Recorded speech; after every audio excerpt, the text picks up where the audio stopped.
கொள்ளேற்று கோடஞ்சுவானேன் மறுமையும் புல்லாலே ஆயமகள் அஞ்சார் கொலையேறு கொள்பவர் அல்லாத நெஞ்சிலார் தோய்ப்பதற்கு அறிய உயிர் துறந்து நைவாரா ஆயமகள் தோல். ஐவகை நிலங்களை முதன்மைப்படுத்தி பழங்காலத்தில் புனையப்பட்ட கலித்தொகையில் உள்ள முல்லைக்கலியில் முல்லை நிலவாழ் ஆயர்களின் வாழ்க்கை முறையையும் பண்பாட்டையும் குறிக்கும் வகையில் இடம்பெற்றுள்ளது இந்த பாடல். கொள்ளேறு என்றால் கூரிய கொம்புகளையுடைய திமிழ் வெறுத்த அடங்கா காளை என்று பொருள்.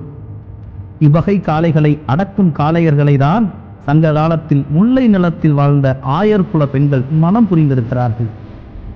சிந்து சமவெளி காலகட்டத்தில் முல்லை நிலத்தில் சல்லிக்கட்டாக நடந்த நிகழ்வுதான் பிறகு நாளடைவில் ஜல்லிக்கட்டாக தமிழகம் முழுவதும் பரவிச்சு. சிந்து சமவெளி நாகரிகத்தின் சின்னமாக மொஹஞ்சதாரோ பகுதிகளில் கண்டெடுக்கப்பட்ட முத்திரைகளில் ஜல்லிக்கட்டு தொடர்பான காட்சிகள் கண்டெடுக்கப்பட்டுள்ளன. அவை சுமார் 4000 ஆண்டுகள் பழமையானவைகள். அந்த முத்திரைகள் டெல்லியில் உள்ள தேசிய அருங்காட்சியகத்தில் காட்சிப்படுத்தப்பட்டுள்ளன. பொதுவாகவே நம் பண்பாடு என்பது இயற்கையை வணங்கக்கூடியது. நிலம், நீர், காற்று, ஆகாயம், நெருப்பு என பஞ்சபூதங்களை போற்றிய சமூகம் இது. அதை தாண்டி தங்கள் வாழ்வியலோடு ஒன்றாக இணைந்து விட்ட கால்நடைகளையும் இந்த தமிழினம் வணங்க தவறவில்லை. வெப்ப மண்டலத்தை சார்ந்தவர்கள் என்பதால் சூரியனையும், விவசாயம் பிரதான தொழில் என்பதால் அதற்கு உதவியாக இருந்த விலங்குகளையும் நாம் வழிபடுகிறோம்.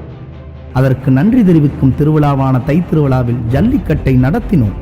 இப்படியாக நம் உணவு, வாழ்வாதாரம், திருவிழா போன்ற எல்லா பாரம்பரிய தலங்களிலும் காளைகளும் நாட்டு இனங்களும் தமிழரின் வாழ்வியலோடு ஒன்றிணைந்தே பயணித்து வருகிறது.